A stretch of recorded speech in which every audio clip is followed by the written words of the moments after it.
রমাদান যে আসতেছে আপনাদের ভাল লাগে? রমাদান নাম শুনলেই মুমিন হৃদয়ে বয়ে যায় প্রশান্তির ফল্গু ধারা, ঠিক কিনা? একটা আনন্দ, একটা উচ্ছ্বাস আমাদের হৃদয়ের মধ্যে চলে আসে। রমাদান সাইয়্যিদুশ শুহুর, 12 মাসের মধ্যে সবচাইতে শ্রেষ্ঠতম মাস রমাদান আল মুবারক আসছে। আত্মশুদ্ধির মাস, আত্মসংশোধনের মাস, শুদ্ধাচারের মাস, নিজেকে আলোকিত করবার মাস। এই রমাদানুল মুবারকে আমাদের কি করণীয়, কি বর্জনীয়, what to do and what not to do, এই টপিকস এর উপর কিছু কথা আপনাদের সামনে উপস্থাপন করব ইনশাআল্লাহ। ওমা তাওফীকি ইল্লা বিল্লাহ। আল্লাহ তাআলা ইরশাদ করছেন, আল্লাহ বলেন রমাদান এমন একটা মাস যে মাসে কোরআন নাজিল করা হয়েছে।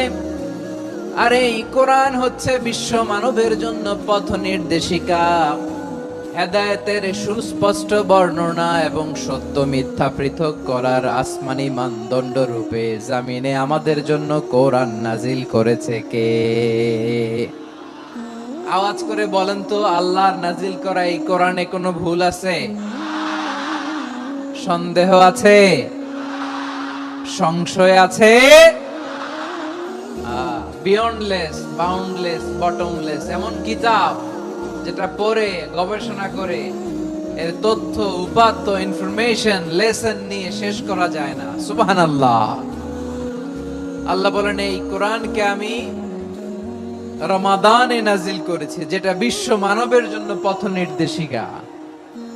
এতে আছে হেদায়েতের সুস্পষ্ট বর্ণনা আর সত্য মিথ্যা পার্থক্য করার মানদণ্ড, কোনটা সত্য কোনটা মিথ্যা এটা কোরআন দিয়ে ডিফারেন্সিয়েট করা যায়। কোরআন হচ্ছে ফুরকান, to differentiate between right and wrong. কোনটা সত্য কোনটা মিথ্যা, কোনটা ভুল কোনটা নির্ভুল, এটা কোরআন দিয়ে যাচাই করা যায়। চিল্লায় বলেন ঠিক কিনা? এজন্য এই কোরআন দিয়ে আমাদের জীবন সাজাতে হবে। কোরআন দিয়ে জীবন না সাজালে জীবন আলোকিত হয় না। কোরআন দিয়ে পরিবার না সাজালে পরিবার আলোকিত হয় না। কোরআন দিয়ে সমাজ না সাজালে সমাজটা শান্তিময় হয় না। শুধু দুর্নীতি দমন কমিশন দিয়ে দুর্নীতি বন্ধ করা যায় না। কোরআনের আইন বাস্তবায়ন করা ছাড়া এই সমাজ থেকে দুর্নীতি বন্ধ করা যাবে না। চিল্লায় বলো ঠিক কিনা? আমার প্রিয় ভাইয়েরা, এই কোরআন নাজিল হয়েছে রমাদান আল মুবারক, এই বরকতময় মাসে। তাই আমাদের উচিত আসন্ন যে রমাদান আল মুবারক, এই রমাদানে কোরআনের সাথে নিজেদের সম্পর্ককে বাড়ানো। আপনি কি জানেন কোরআন নিয়ে কোন ফেরেশতা পৃথিবীতে এসেছিল? জানেন? ফেরেশতার নাম কি বলেন তো? জিবরিল আলাইহিস সালাম। সাইয়েদনা জিবরিল কোরআন নিয়ে এসেছেন, ফলে উনি হয়েছেন শ্রেষ্ঠ ফেরেশতা। বিশ্ব নবীর উপর কোরআন নাজিল হয়েছে, তাই তিনি হয়েছেন শ্রেষ্ঠ নবী। রমাদানে কোরআন নাজিল হয়েছে, তাই রমাদান হয়েছে শ্রেষ্ঠ মাস। কদরের রাতে কোরআন নাজিল হয়েছে, তাই কদর হয়েছে শ্রেষ্ঠ রাত। আমরাও যদি কোরআনের সাথে সম্পর্ক বাড়াই, আমাদের মর্যাদাও এরকম, আমাদেরকেও শ্রেষ্ঠ মানুষ বানায় দিবে কে? এজন্য কোরআনের সাথে সম্পর্ক বাড়াইতে রাজি আছেন তো? যারাই কোরআনের সাথে সম্পর্ক বাড়ায় এদের মর্যাদা বাড়ায় দেয় কে? শাবান মাস আসলে, রজব মাস আসলে সাহাবারা কি করতেন আসুন আমরা দেখি কিভাবে তারা রমাদানকে ওয়েলকাম জানাতেন। রজব শাবান আসলেই ওনারা রমাদান পর্যন্ত পৌঁছার আকুতি, আগ্রহ আর ফরিয়াদ আল্লাহর কাছে জানাতেন আর বলতেন, ইয়া আল্লাহ, রমজান পর্যন্ত আমাদের হায়াত বাড়িয়ে দাও। আল্লাহুম্মা বাল্লিগনা রমাদান, আল্লাহ তুমি রমজান পর্যন্ত আমাদের পৌঁছে দাও। আল্লাহুম্মা বারিক লানা ফি রজব ওয়া শাবান ওয়া বাল্লিগনা রমাদান, আল্লাহ রজব শাবানে বরকত দাও, আল্লাহ রমজান পর্যন্ত তুমি আমাদেরকে পৌঁছে দাও। আওয়াজ করে পড়ে না আমিন। আমার প্রিয় চাঁপাইনবাবগঞ্জের ভাইরা, গত বছর অনেকের সাথে আমরা একসাথে রমাদান কাটিয়েছি, তাদের অনেকে দুনিয়াতে এখন বেঁচে নাই, এরকম আছে না নাই? আচ্ছা, এই বছর যদি খোশ নসিব হয় আমাদের, আমরা যদি পাই, আগামী বছরও যে রমাদান আমরা পাবো কোনো গ্যারান্টি আছে? তাহলে আসুন আমরা ভেবে নেই, হতে পারে this Ramadan could be the last and final Ramadan in our life. হতে পারে এই রমাদানই হতে পারে আমার জীবনের শেষ রমাদান। তাই আসুন আমরা আল্লাহর কাছে দোয়া করি, আল্লাহুম্মা বাল্লিগনা রমাদান। আল্লাহ তুমি রমাদান পর্যন্ত আমাদেরকে পৌঁছে দাও। আওয়াজ করে পড়েন আমিন। ইবনু রাজাব আল হাম্বলি লাতাইফুল মাআরিফের মধ্যে লিখেছেন, সাহাবারা ওনারা রমাদান কেন্দ্রিক, আমাদের সালাফ সালফে সালিহিনরা রমাদান কেন্দ্রিক জীবন কাটাতেন। ওনারা রমজান আসার 6 মাস আগে আল্লাহর কাছে দোয়া করতেন, আল্লাহ রমজান পর্যন্ত পৌঁছে দাও। রমজান চলে যাওয়ার পরে বাকি 6 মাস আল্লাহর কাছে দোয়া করতেন, আল্লাহ এই রমাদানে যে ইবাদত করেছি ইবাদত গুলো তুমি কবুল করে নাও। সুবহানাল্লাহ। তাহলে পুরো বছর রমাদান কেন্দ্রিক জীবন।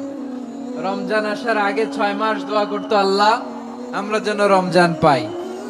রমজান চলে যাওয়ার পরে বাকি 6 মাস বলতো, আল্লাহ রমজানে যে ইবাদত করেছি এগুলো তুমি কবুল করে নাও। সুবহানাল্লাহ। আবার এই শাবান মাসে আল্লাহর হাবিব সাল্লাল্লাহু আলাইহি ওয়াসাল্লাম সবচেয়ে বেশি রোজা রাখতেন। এই শাবান শেষে আমাদের মধ্যে আগমন করবে রমাদান, এবং এই রমাদানুল মুবারক আল্লাহ তাআলা আমাদের জন্য সিয়াম ফরজ করেছেন। কি ফরজ করেছেন? তিনি সূরাতুল বাকারার 183 নম্বর আয়াতে ইরশাদ করছেন, রাব্বুল আলামিন বলেন, ইয়া আইয়ুহাল্লাযীনা আমানু কুতিবা আলাইকুমুস সিয়ামু কামা কুতিবা আলাল্লাযীনা মিন ক্বাবলিকুম লাআল্লাকুম তাত্তাকুন।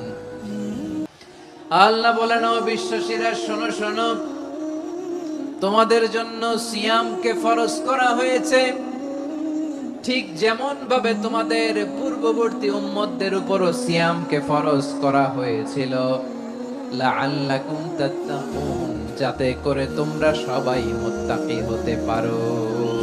সুবহানাল্লাহ বলেন, যাতে করে তোমরা আল্লাহ সচেতন হতে পারো। তাহলে সিয়ামকে, এই সামনে যে রমাদান আসতেছে আমার প্রিয় ভাইয়েরা, এই পুরো রমাদান ব্যাপী সিয়াম সাধন করা, সিয়াম পালন করাকে আমাদের জন্য ফরজ করে দিয়েছে কে? এটা শুধু আমাদের উপরই ফরজ না, আমাদের আগে যত জাতি গোষ্ঠী পৃথিবীতে এসছে সবার উপরে সিয়াম পালনকে ফরজ করেছে কে? তবে ধরনটা ভিন্ন ছিল, এক এক জাতি গোষ্ঠীর জন্য এক এক ধরনের ছিল।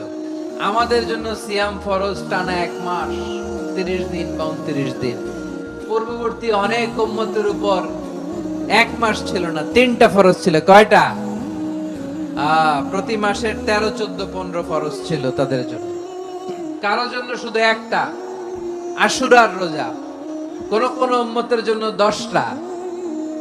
কোন কোন উম্মতের জন্য রোজা ফরজ ছিল মৌনতার রোজা, আরবিতে বলে সওমুল ইনসাত, মানে সারাদিন খেতে পারবে, পান করতে পারবে, স্ত্রীর সাথে মেলামেশা করতে পারবে, কিন্তু কথা বলতে পারবে না। কথা বললেই তাদের রোজা ভেঙে যেত। পড়েন সুবহানাল্লাহ। কি অদ্ভুত ব্যাপার! মৌন সম্মতির রোজা। যেমনটি সাইয়্যিদাতুনা মারিয়াম আলাইহাস সালাম বলেছেন, ইন্নী নাযারতু লির-রাহমানি সাওমা ফালান উকাল্লিমাল ইয়াওমা ইনসিয়া। তিনি বলেছেন, আজকে আমি রহমানের জন্য, মানে আল্লাহর জন্য রোজা মানত করেছি, আজকে আমি কারোর সাথে কথা বলতে পারবো না। তো রোজা রাখলে কথা বলতে পারবে না কেন? কারণ ওই শরীয়তে রোজার বিধান ছিল সকাল থেকে সন্ধ্যা খেতে পারবেন, পান করতে পারবেন, কিন্তু কথা বলতে পারবেন না। কথা বললে রোজা ভেঙে যেত। সুবহানাল্লাহ বলেন। তাহলে সব জাতি গোষ্ঠীর উপরে রোজা ফরজ ছিল, কিন্তু ধরনটা ভিন্ন ছিল। মজার ব্যাপার হচ্ছে, আপনি বর্তমানেও বিভিন্ন ধর্মের দিকে তাকান, বৌদ্ধ ধর্ম, হিন্দু ধর্ম, খ্রিস্ট ধর্ম, তাদের মধ্যেও রোজা আছে। ইংরেজরা, খ্রিস্টানরা এটাকে বলে ফাস্টিং। কি বলে? ফাস্টিং। আমাদের হিন্দু ভাইয়েরা বলে উপবাস। তারা কি বলে? উপবাস। আবার এখন আন্দোলনেরও একটা মাধ্যম হয়েছে এটা, না খেয়ে থাকা। এটারে বলে অনশন। এটারে কি বলে? অনশন ধর্মঘট। মানে আমাদের দাবি না মানলে আমরা খাবো না, রোজা রাখলাম। তারপরে আধুনিক বিজ্ঞান এটার একটা নাম দিয়েছে না খেয়ে থাকাকে, অটোফেজি। কি বলে? অটোফেজি। জাপানের এক চিকিৎসা বিজ্ঞানী এই অটোফিজির উপর গবেষণা করে সে নোবেল পেয়েছে। এজন্য আল্লাহ তাআলা আমাদের জন্য গোটা রমাদানে এই সিয়ামকে ফরজ করে দিয়েছেন। আওয়াজ করে বলেন আল্লাহু আকবার। রব্বুল আলামিন বলেন, ইয়া আইয়ুহাল্লাযীনা আমানু কুতিবা আলাইকুমুস সিয়াম, সিয়ামকে তোমাদের উপরে ফরজ করা হয়েছে, কামা কুতিবা আলাল্লাযীনা মিন ক্বাবলিকুম, যেমনি তোমাদের পূর্ববর্তীদের উপর রোজা ফরজ করা হয়েছিল, লাআল্লাকুম তাত্তাকুন, যাতে করে তোমরা আল্লাহ সচেতন হতে পারো, যাতে করে তোমরা মুত্তাকি হতে পারো। লাআল্লাকুম তাত্তাকুন, যাতে করে আমরা আল্লাহ সচেতন হতে পারি, আল্লাহ কনসিয়াসনেস আমাদের মধ্যে গ্রো করে। এটা হচ্ছে রোজার প্রাইম অবজেক্টিভ। অনেকে জিজ্ঞেস করলে অনেকে বলে রোজার মূল উদ্দেশ্য হচ্ছে না খেয়ে থাকা। না, অনেকে বলে গরিবদের কষ্ট অনুধাবন করা রোজার উদ্দেশ্য না। রোজার উদ্দেশ্য কি, সিয়াম পালনের উদ্দেশ্য কি, এটা আল্লাহ তাআলা স্পষ্ট এই আয়াতের পেছনে বলেছেন যে লাআল্লাকুম তাত্তাকুন, যাতে করে তোমরা আল্লাহ সচেতন হতে পারো, আল্লাহ ভীতি তোমাদের মধ্যে গ্রো করে, গড কনসিয়াসনেস, আল্লাহ কনসিয়াসনেস, আল্লাহ সচেতনতা যেন বাড়ে, দ্য সেন্স অফ অ্যাকাউন্টেবিলিটি। আল্লাহর সুপ্রিম কোর্টের কাঠগড়া এই দুনিয়াতে আমি যাই করলাম তার সবকিছু যে পাই টু পাই হিসাব দিতে হবে, এই sense, to enhance the sense that whatever we do Allah is watching me। আপনি যাই করেন কেউ দেখে না, কিন্তু দেখে কে? শুরুতেই তো জিজ্ঞেস করেছিলাম যে কেউ যেটা দেখে না সেটা দেখেন কে? কেউ যেটা শোনে না সেটা শোনেন কে? এর নাম হচ্ছে লাআল্লাকুম তাত্তাকুন, যাতে করে তোমরা আল্লাহ সচেতন হতে পারো, আল্লাহ ভীরু হতে পারো। দুনিয়ার কেউ দেখে না, কিন্তু আল্লাহ দেখে। এটাই রোজার মূল শিক্ষা। আমার প্রিয় ভাইরা, আপনি লুকিয়ে লুকিয়ে ঘরের ভেতরে অন্যায় করেছেন, পাপ করেছেন, আপনার বাবা দেখে নাই, মা দেখে নাই, স্ত্রী দেখে নাই, কিন্তু দেখেছে কে? আল্লাহর চোখ ফাঁকি দেয়া যায়? আচ্ছা, বুঝে থাকলে বলেন তো, সিসি ক্যামেরার চোখ ফাঁকি দেয়া যায় কি যায় না? পুলিশের চোখ, র্যাবের চোখ, বিমানবন্দরে কাস্টমস অফিসারের চোখ, কিন্তু আমার আল্লাহর চোখ। এই সেন্সটা নিয়ে আসা নিজের মধ্যে, আমি whatever I do Allah is watching me, যাই করি আল্লাহ দেখে। লাআল্লাকুম তাত্তাকুন। রমাদানের রোজা, ইফতারি, সিয়াম, ইবাদত সব কিছুর মধ্য দিয়ে আপনাকে খেয়াল করতে হবে যে লাআল্লাকুম তাত্তাকুন এই স্ট্যান্ডার্ড এটা অ্যাচিভ হচ্ছে কিনা আমাদের, যাতে করে তোমরা মুত্তাকি হতে পারো, আল্লাহ ভীরু হতে পারো। তাকওয়া, এটা হচ্ছে the essence of Islam. What is তাকওয়া? তাকওয়া মানে কি? তাকওয়ার সংজ্ঞা অনেকে অনেক ভাবে দিয়েছেন। আমি সরাসরি সাহাবাদের কাছ থেকে একটা সংজ্ঞা আপনাদের শোনাচ্ছি। ওমরে ফারুক রাদিয়াল্লাহু তাআলা আনহু উবাই ইবনে কাব রাদিয়াল্লাহু তাআলা আনহুকে জিজ্ঞেস করেছিলেন, ইয়া উবাই মা হুয়া তাকওয়া? হে উবাই, তাকওয়া কি? তাকওয়া কাকে বলে? উবাই ইবনে কাব তিনি প্রশ্নের উত্তর না দিয়ে উনিও আবার প্রশ্ন ছুড়লেন। তিনি বললেন, ইয়া আমিরাল মুমিনিন, আমা সালাকতা তরিকান যা শাউক? আপনি কি কাঁটাযুক্ত রাস্তা দিয়ে মরুভূমিতে কখনো হেঁটেছেন, যে রাস্তার চারদিকে ক্যাকটাস, গুলমলতার কাঁটা? হেঁটেছেন? ওমরে ফারুক বললেন, নাম, হেঁটেছি। বালা, হেঁটেছি। কাইফা আমিলতা, কিভাবে হেঁটেছেন? ওমরে ফারুক বললেন, শাম্মারতু ওয়াজতাহাতু, আমি আমার জামা, জুব্বা আর চাদর আঁটো করে গায়ের সাথে এমন ভাবে মিলিয়ে রেখেছি, এমন সাবধানে হেঁটেছি যাতে করে মরুভূমির ক্যাকটাসের গুলমলতার কাঁটা আমার গায়ে বিঁধে না যায়। উবাই ইবনে কাব বলেন, ফাযালিকা হুয়া তাকওয়া। আরে তাহলে আপনি তো ঠিকই জানেন তাকওয়া মানে কি। এটাই তো তাকওয়া। ওই রাস্তা দিয়ে যেভাবে হেঁটেছেন, পুরো দুনিয়ার জিন্দেগিটা এইভাবে সাবধানে চলার নামই হচ্ছে তাকওয়া। চিল্লায় বলো ঠিক কিনা? এই দুনিয়াতে পাপ পঙ্কিলতা থাকবে, শয়তানির হাতছানি থাকবে, অপরাধ প্রবণতা থাকবে, নফসের খায়েশ থাকবে, অন্যায়ের হাতছানি থাকবে। সব কিছুকে দোলে মুচড়ে পেছনে ফেলে সাবধান হয়ে এই দুনিয়ার সিরাতুল মুস্তাকিমের পথে চলতে হবে। যেই রাস্তা শুরু হয়েছে দুনিয়াতে, শেষ হয়ে গিয়েছে আল্লাহর জান্নাতের ভেতরে। চিল্লায় বলেন ঠিক কি না? আমার প্রিয় চাঁপাইনবাবগঞ্জের ভাইয়েরা, এটার নামই তাকওয়া। উবাই ইবনে কাব বললেন, ও আমিরুল মুমিনিন, ওই কাঁটাযুক্ত গুলমলতার রাস্তার মধ্যে ঠিক যেমনি সাবধান হয়ে আপনি হেঁটেছেন, এই দুনিয়ার বুকে ওই সাবধান হয়ে চলার নাম হলো তাকওয়া। সুবহানাল্লাহ। তাকওয়ার শুধু দুইটা নমুনা আপনাদের সামনে পেশ করব, আপনাদের ক্লিয়ার হয়ে যাবে। একটা নমুনা তো দিলাম, আরেকটা নমুনা, সেটাও ওমরে ফারুক রাদিয়াল্লাহু তাআলা আনহুর জীবনী থেকে। উনি ছিলেন ন্যায়পরায়ণ শাসক। রাত্রিবেলা প্রজাদের কি হাল হাকিকত, কি অবস্থা, ঘুরে ঘুরে প্যাট্রোলিং করতেন পুলিশের মতো। সারা রাত তিনি ঘুরেছেন কার কি অবস্থা দেখে, শেষ রাতে তিনি ফিরে আসতেছেন। তিনি থাকতেন, সেই বুখারীতে এসেছে, কানা ইয়াসকুনু ফি আওয়ালিল মদিনা, মদিনার উঁচু এলাকায় থাকতেন। তো ফিরে আসার সময় উনি একটা প্রাচীর বেষ্টিত ঘরের পাশে দুইজন নারীর কথোপকথন শুনতে পেলেন। একজন বৃদ্ধা, একজন যুবতী।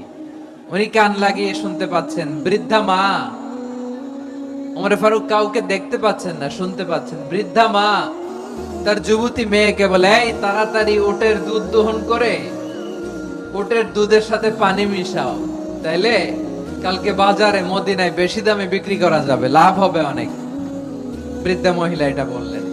যুবতী মেয়ে উত্তরে বলে, মা আপনি জানেন না আমিরুল মুমিনিন খলিফাতুল মুসলিমিন ওমরে ফারুক দুধে পানি মিশানোকে দণ্ডনীয় অপরাধ বলে ঘোষণা দিয়েছে, জানেন না? এবার বৃদ্ধা মহিলা বলে, আরে পাগলি, এই ভোর রাতে আমিরুল মুমিনিন ওমরে ফারুক আসবে কোত্থেকে? উনি আসবে কোত্থেকে? ওনার পাইক পেয়াদা সিকিউরিটি আসবে কোত্থেকে? কেউ দেখবে না। আরে কেউ দেখবে না, তাড়াতাড়ি দুধের সাথে পানি মেশাও। এই কথা যখন মা বলেছে, যুবতী মেয়েটা চমৎকার একটা উত্তর দিয়েছে। তিনি বলেছিলেন, ইয়া উম্মি, ও আমার মা, লাউলা রাআ উমর লা রাআ রব্বু উমর। ও আমার প্রিয়তমা মা, আপনি ঠিকই বলেছেন, গভীর রাতে ওটের দুধে পানি মিশালে ওমর দেখবে না, কিন্তু মা খেয়াল রাখবেন, ওমর যদি নাও দেখে, ওমরের রব কিন্তু দেখে। চিল্লায় বলেন ঠিক কি না? দিস ইজ কল্ড তাকওয়া। এজন্য রব্বুল আলামিন বলেন, লা তুদরিকুহুল আবসার ওয়া হুয়া ইউদরিকুল আবসার ওয়া হুয়াল লাতীফুল খাবীর। তিনি এমন সত্তা, দুনিয়ার কোন চোখ তাকে দেখে না, কিন্তু দুনিয়ার সবগুলো চোখকে, সব মানুষের অ্যাক্টিভিটিসকে আরশের উপর থেকে সবকিছু মুহূর্তে মুহূর্তে দেখতে পান কে? তাহলে তাকওয়া কারে বলে বুঝতে পারছেন? দুনিয়াতে সাবধানে চলার নাম তাকওয়া। কেউ দেখে না, কিন্তু আল্লাহ দেখে। এই সেন্স, এই জবাবদিহিতার ভয়, দ্য সেন্স অফ অ্যাকাউন্টেবিলিটি, এই সেন্স নিজের মধ্যে গ্রো করার নাম হচ্ছে তাকওয়া। আর এই সিয়াম পালন করার প্রাইম অবজেক্টিভ অফ সিয়াম হচ্ছে লাআল্লাকুম তাত্তাকুন। আওয়াজ করে বলেন, লাআল্লাকুম তাত্তাকুন। আমার প্রিয় ভাইয়েরা, এই আসন্ন রমাদান, এটা এমন এক বরকতের মাস, যে মাসে আমরা নিজেদের নাফসের উপর নিয়ন্ত্রণ প্রতিষ্ঠা করি। সারা বছর নাফস আমাদেরকে নিয়ন্ত্রণ করে, আর রমাদানে আমরা নাফসকে নিয়ন্ত্রণ করি। কথা বুঝতেছেন? সারা বছর নাফস আমাদেরকে নিয়ন্ত্রণ করে। এই যে এখন আমার খেতে মনে চাইলে যে খেজুর রাখা, আমি খেজুর খেতে পারবো, নাটস আছে, বাদাম খাইতে পারি। খাইতে মন চাইলে পানি, আমার রুহুটা চায়, আমার নাফসটা খেতে চায়, আমি খেতে পারি, পান করতে পারি। বিবাহিতরা দিনের বেলায় স্ত্রীর সাথে মেলামেশা করতে চাইলে করতে পারে, কিন্তু রমাদানে দিনের বেলা খেতে মনে চায়, কিন্তু আমরা খাই। আমার প্রবৃত্তি খেতে চায়, কিন্তু প্রবৃত্তির কথা আমরা শুনি। তৃষ্ণায় গলা ফেটে যায়, গলার ছাতি ফেটে যায়, কিন্তু এক ঢোক পানিকে আমরা গিলি। বিবাহিতরা দিনের বেলা স্ত্রীর সাথে কি মেলামেশায় যায়? না। তার মানে সারা বছর নফস আমাদেরকে নিয়ন্ত্রণ করে, আর রমাদানে এই নফসের উপর আমরা নিয়ন্ত্রণ প্রতিষ্ঠা করি। নফসের লাগাম আমরা রমাদানে টেনে ধরে। চিল্লায় বলেন ঠিক কি না? এজন্য আমার প্রিয় ভাইয়েরা, নফসের উপর নিয়ন্ত্রণ নিতে চাইলে রমাদানের রোজার কোনো বিকল্প নাই। এটা এমন মাস যে মাসের ফজিলতেরও কোনো শেষ নাই। এই মাসকে বলা হয় দ্য মান্থ অফ হোপ। এটা আশা জাগানিয়া মাস। রমজানের কথা শুনলে আশা জাগে না হৃদয়ে? হ্যাঁ, ইদা জাআ রমাদান ফুতিহাত আবওয়াবুস সামা ওয়া গুল্লিকাত আবওয়াবু জাহান্নাম ওয়া সুফিদাতিশ শায়াতিন। রমাদান আসলে আকাশের দরজাগুলো খুলে দেয়া হয়, মানে জান্নাতের। জাহান্নামের দরজাগুলোকে লক করে দেয়া হয়, শয়তানকে চেইন আপ করা হয়। ইবাদত করলে শুধু করতেই মনে চায়। চিল্লায় বলেন না সুবহানাল্লাহ। রমজানে ইবাদতে যেই মজা পাওয়া যায় সারা বছর অন্য কোনো মাসে এই মজা আপনি পান? আমার চাঁপাইনবাবগঞ্জের ভাইরা আওয়াজ করে বলেন না, রমজানে ইবাদতে যেই মজা অন্য মাসে এটা পান? কারণ রমজানে ইবাদত করলে সওয়াবও বেশি, ইবাদতের একটা পরিবেশ থাকে, ঠিক কিনা বলেন? অন্য মাসে ইবাদত করলে এর সওয়াব পাওয়া যায় গাণিতিক হারে, রমজানে ইবাদত করলে সওয়াব বাড়তে থাকে জ্যামিতিক হারে। সুবহানাল্লাহ কইবেন না?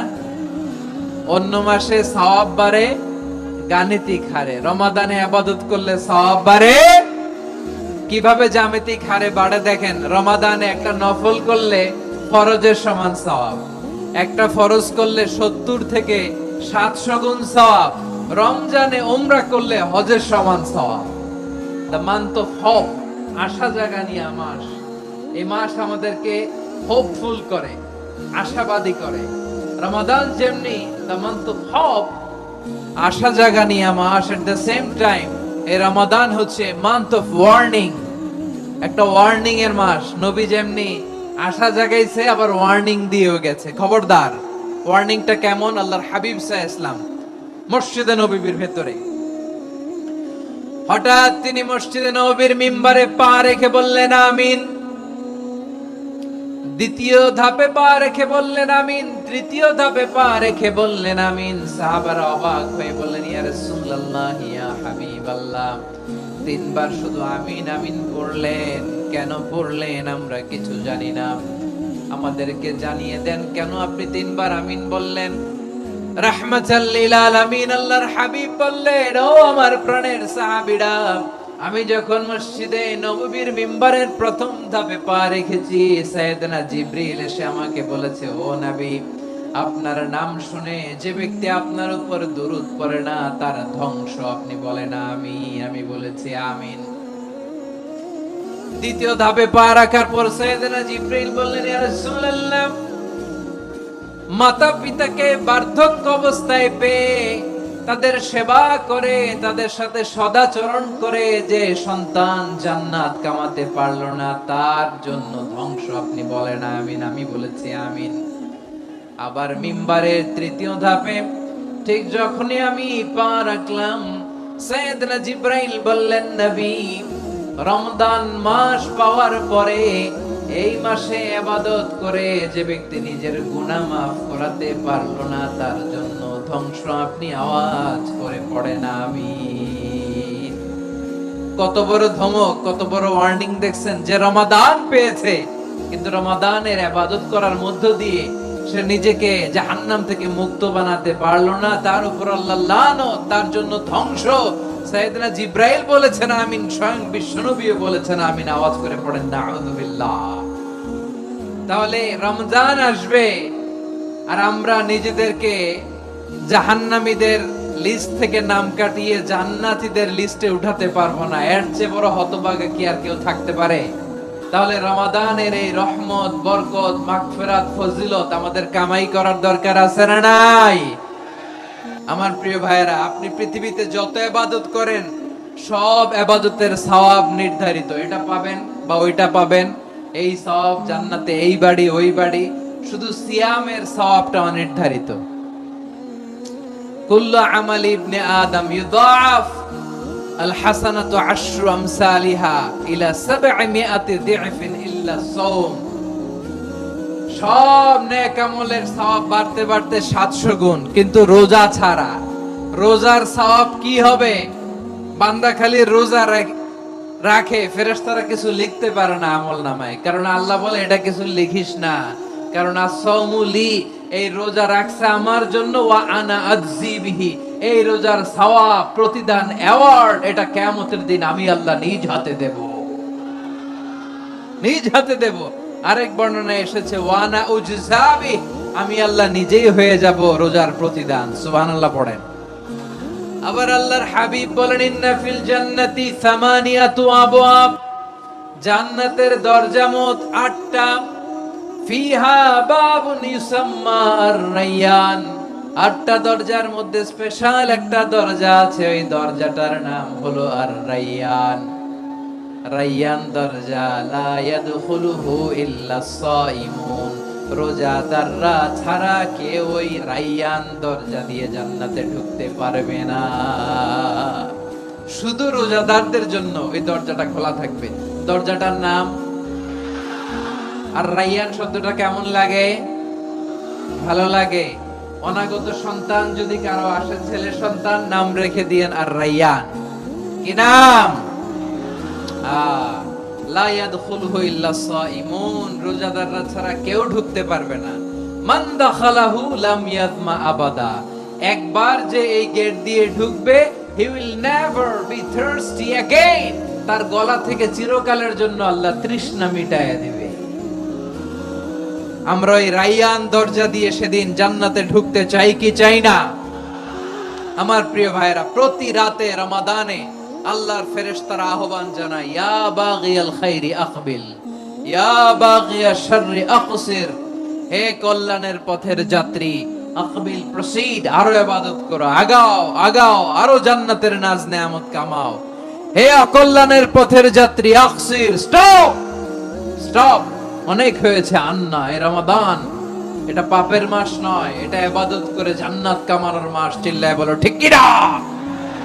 ওয়ালিল্লাহি উতাকাউ মিনান নার ওয়া যালিকা কুল্লা লাইলা, রমাদানের প্রতি রাতে আল্লাহ তাআলা এরকম লাখো বনি আদমকে মাফ করে দেয়ার ঘোষণা দেয়, নাজাতের ঘোষণা দেয়। আমরা আল্লাহর পক্ষ থেকে মাফ, নাজাত চাই কি চাই না? তাহলে রমাদানকে আমরা বুদ্ধিমানের মতো কাজে লাগাতে চাই কি চাই না? বুদ্ধিমানের মতো কাজে লাগাইতে হবে। মুমিনরা স্মার্ট হয়। এই রমাদানে আমাদের কি করণীয়, কি বর্জনীয়? সংক্ষেপে 7টা করণীয় 7 মিনিটে, 7টা বর্জনীয় 7 মিনিটে বলে আমরা বিদায় নিব ইনশাআল্লাহ। বলেন, আসন্ন রমাদানে আমাদের 7টি করণীয়। 1 নাম্বার করণীয়, এই রমাদানকে আপনি কোরআনময় করে তুলুন, কোরআনময় করে তুলুন 2025 এর রমাদান। এই হচ্ছে আজকের প্রোগ্রামের স্লোগান। কোরআনময় করতে রাজি আছেন? কোরআন তেলাওয়াত করতে রাজি আছেন?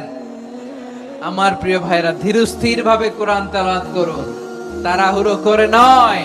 আনাস রাদিয়াল্লাহু তাআলা আনহু বলতেন, রুব্বা কারি লিল কোরআন ওয়াল কোরআন ইয়ালআনহু, কোরআনের অনেক কারি আছে যারা কোরআন পড়ে কিন্তু সওয়াব পায় না, বরং আল্লাহর কোরআন তার বিরুদ্ধে আল্লাহর দরবারে নালিশ করে, আল্লাহ লানত করতে থাকে। আমরা কি ওইরকম কোরআনের তেলাওয়াতকারী হতে চাই? না। ধীরস্থির ভাবে, ওরাত্তিলিল কোরআন তারতিলা, তারতিলের সাথে পড়বেন। বিষ্ণু ঈসা ইসলাম কানা ইয়ামুদ্দু সাওতাহু মাদ্দান, টেনে টেনে পড়তেন। আলহামদুলিল্লাহি রাব্বিল আলামিন আর রহমানির রহিম মালিকি ইয়াউমিদ্দিন ইয়্যাকা না'বুদু ওয়া ইয়্যাকা নাস্তাঈন ইহদিনাস সিরাতাল মুস্তাকিম صراط الذين أنعمت عليهم غير المغضوب عليهم ولا الضالين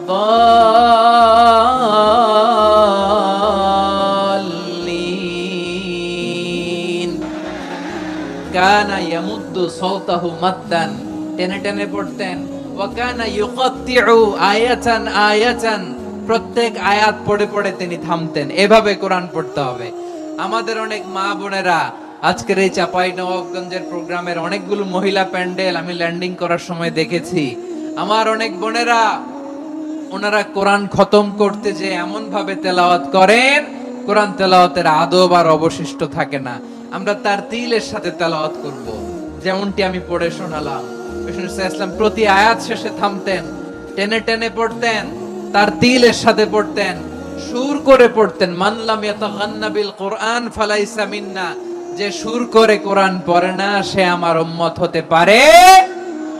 যাইনুল কুরআন বিআসওয়াতিকুম, বিষ্ণু বলেন সুর করে কোরআন পড়বা। অনেকে কোরআনের খতম তুলবার জন্য কোরআনরে একেবারে খতম করে দেয় না। আপনি ধীরস্থির ভাবে পড়ে যদি খতম দিতে পারেন মাশাআল্লাহ, না পারলে যতটুকু পারেন পড়বেন। এরপর অনুবাদ পড়ার চেষ্টা করবেন, তাফসীর পড়ার চেষ্টা করবেন। আপনাদের জন্য এক অনন্য উপহার রয়েছে আমার পক্ষ থেকে, এক নজরে কোরআন। 114 সূরার সারমর্ম, সার নির্যাস আমরা নিয়ে এসেছি এখানে বাংলা ভাষায়। আমার জানা মতে খুব সম্ভবত এই প্রথম কাজ, কেউ করে নাই। আরবিতে পাবেন এরকম অনেক বই, ইংরেজিতে কিছু কাজ আমরা দেখেছি, কিন্তু বাংলায় পাবেন না। এত চমৎকার ভাবে আমরা সূরাগুলোর সারমর্ম, সার নির্যাস তুলে ধরার চেষ্টা করেছি।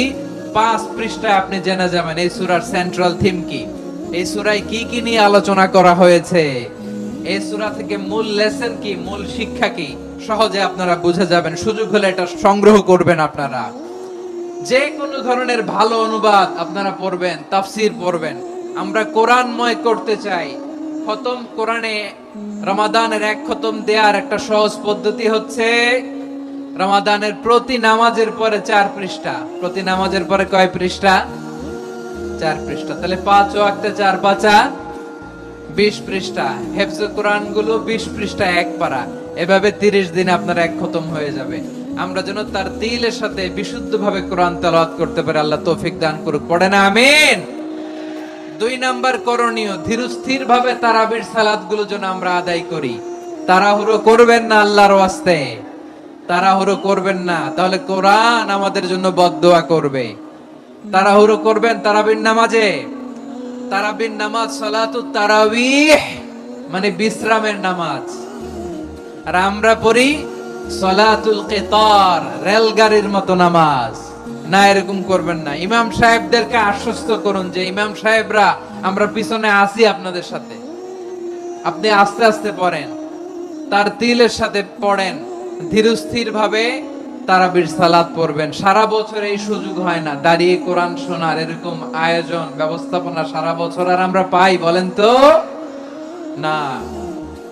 তারাবির সালাতের রাকাত বিতর্ক এড়িয়ে চলুন। রাকাত নিয়ে বিতর্ক করবেন না।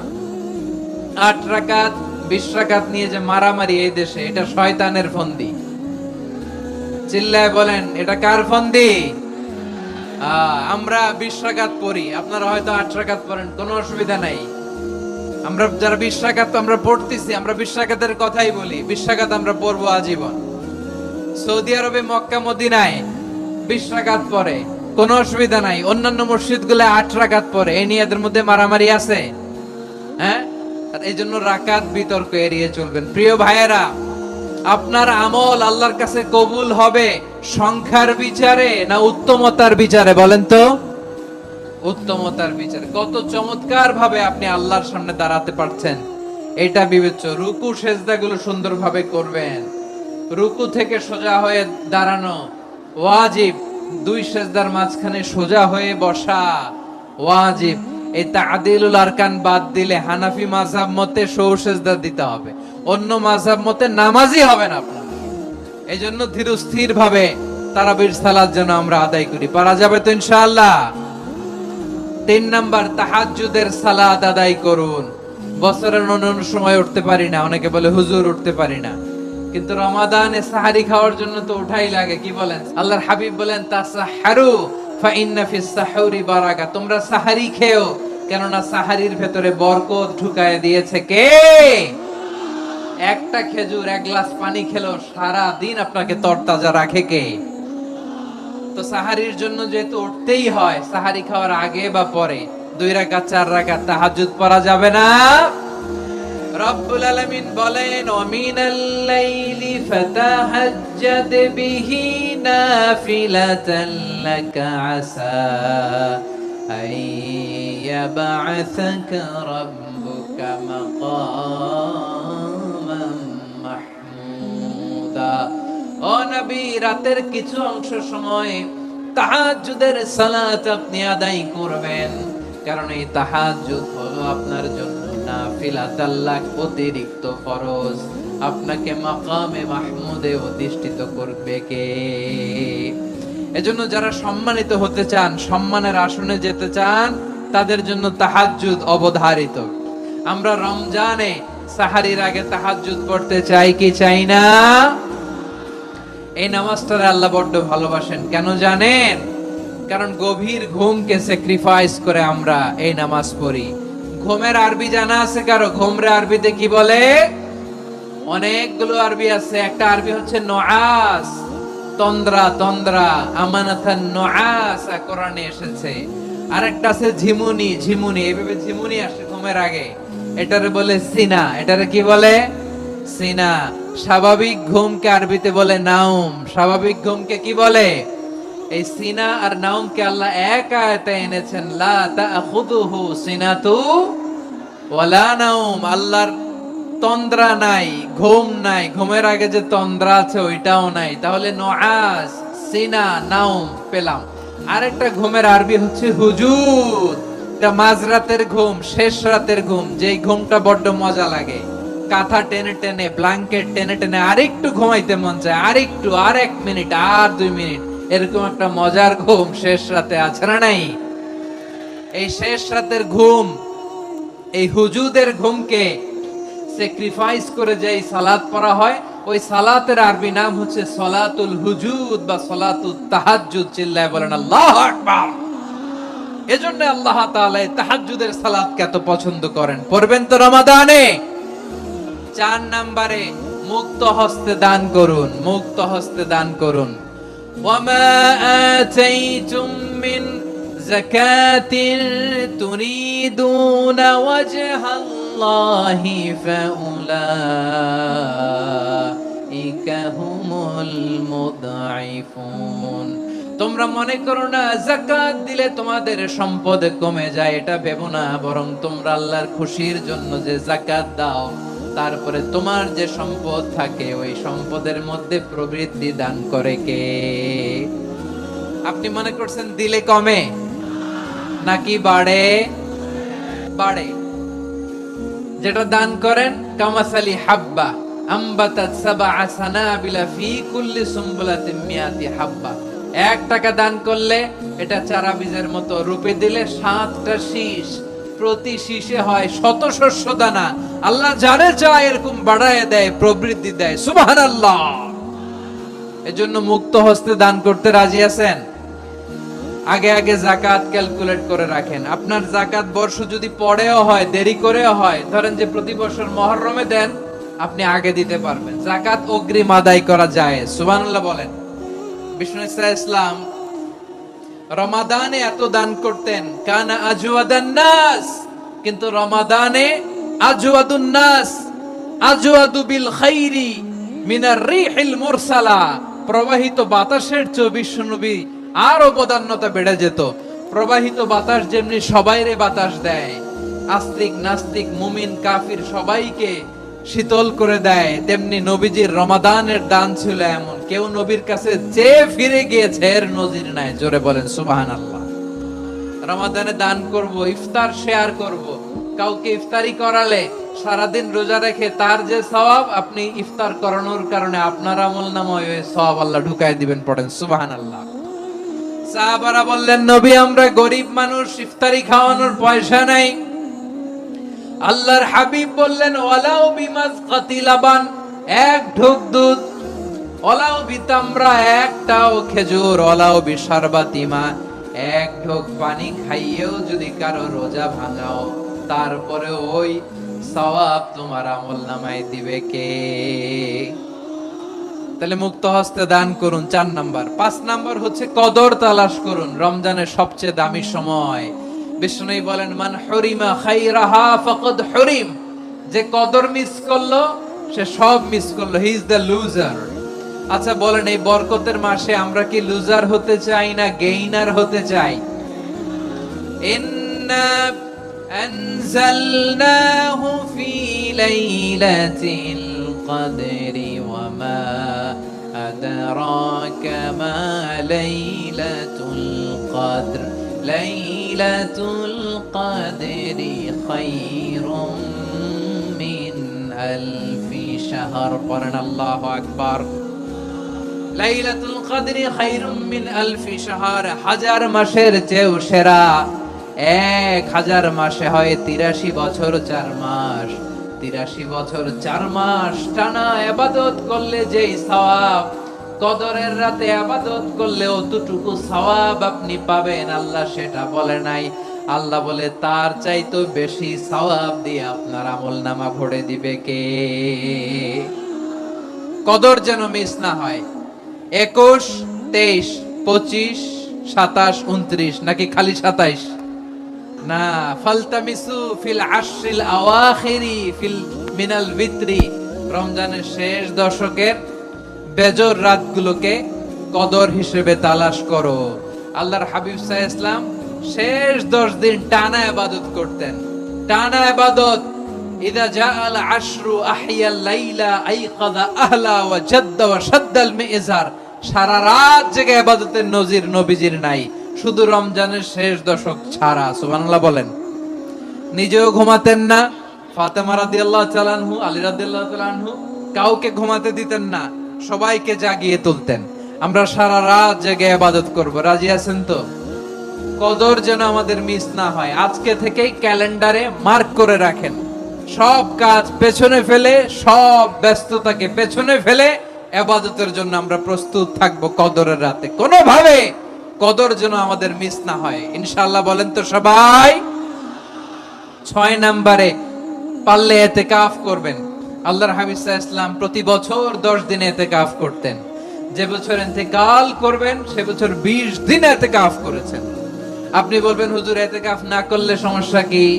আমার নবী একটা ইবাদত সারা জীবনেও ছাড়ে নাই, আর আপনি জীবনে একবারও করেন নাই। এবার হিসাব আপনার কাছে। না পারলে অন্তত রাত্রি বেলাগুলো মসজিদে কাটাবেন। পারবেন তো ইনশাআল্লাহ?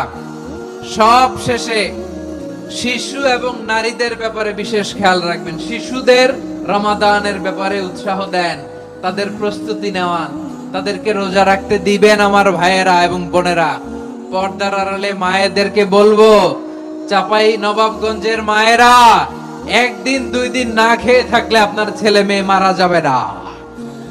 ওদেরকে উৎসাহিত করেন, ওদের ছোট্ট যারা রাখতে দেন, বলেন যে বাবা সকাল থেকে দুপুর পর্যন্ত না খেয়ে থাকলে তোমার অর্ধেক রোজা। এরকম 2 দিন অর্ধেক মিলে তোমার 1 রোজা। এরকম আমি কত রোজা রাখছি ছোটবেলায় কোনো হিসাবই নাই।